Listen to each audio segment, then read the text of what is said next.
nagpa-auto siya, lumabas na yun yung ano na, yung dito sa ID. Yan.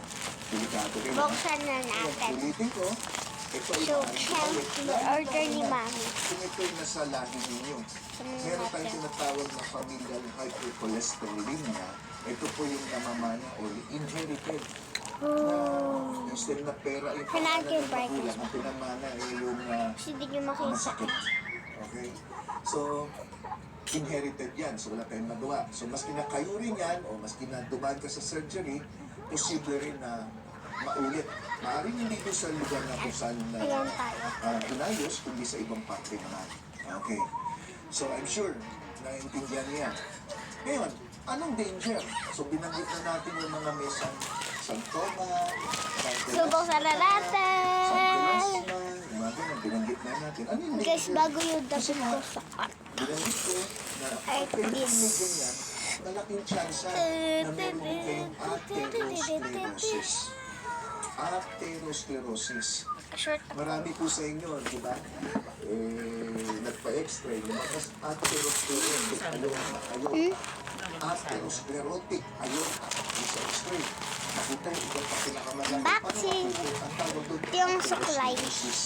Pero So, hindi pag ko meron ka ng nagagamitin ganito, ito na. malaki ng tsansa na meron kang atherosclerosis na ang ibig sabihin, lumipot ang ugat.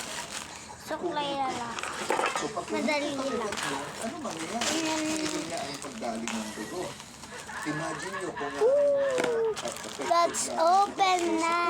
meron kang kanang skin niya, parang pinatapos na niya, yung sa masakit ng dikti, ganyan.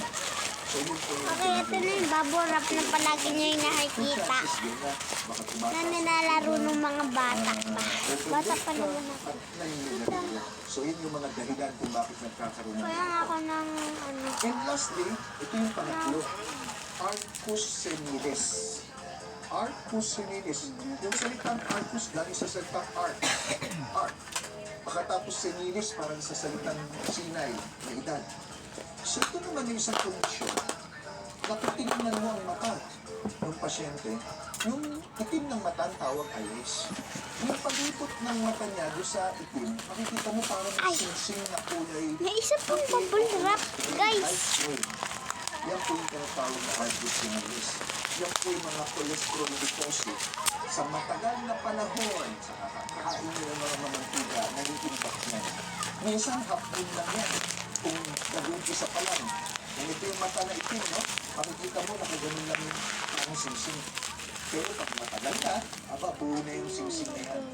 Na, so, arcus senilis. So, yung maganda, hindi naman nakakabulag yan. Pero, kumakapal ng kumakapal, may mga pasyente ako, malayo mo palang nakikita. Pansin mo ka, singsing sa wala ko.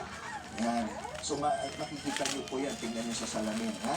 So, ano rin ang dahilan? Cholesterol.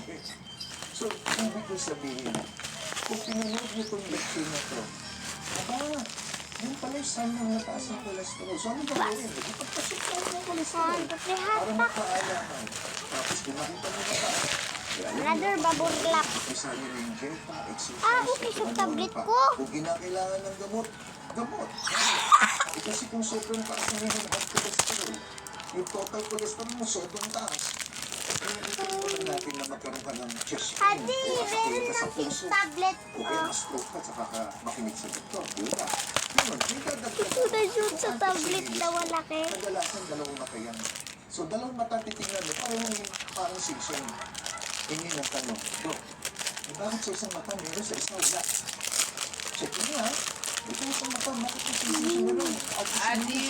Pero sa kabila wala. Patayin mo nga muna yung pinanonood ni Adi para matapos siya. Posible na meron kang isang mata lang na may singsing, merong artery dito, sa may bandang leeg, yung carotid artery, na maaring doon nakadeposit yung cholesterol. Kaya it could be an indication na may carotid artery blockage na sa isang side na kung saan yung matamis na apektado.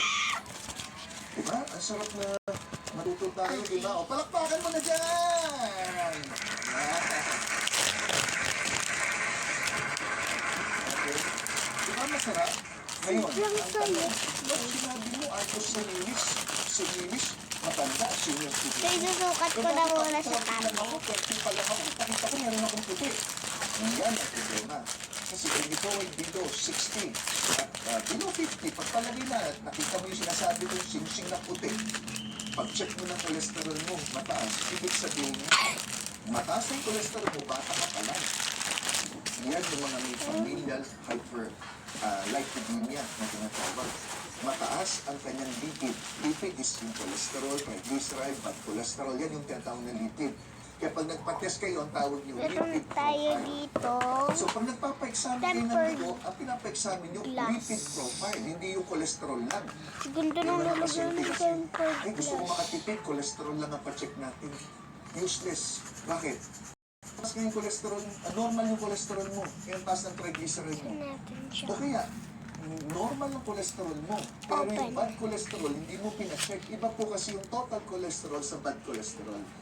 Siguro sa susunod yan ang ating pag-uusapan. Tuturuan ko kayong magbasa Hindi ma-open. ng mga lab result ninyo ng pinakasimpleng paraan. Hindi porket lumampas yung total cholesterol, eh magagamot agad tayo. Ay, okay Kasi na yun. kinocompute mo.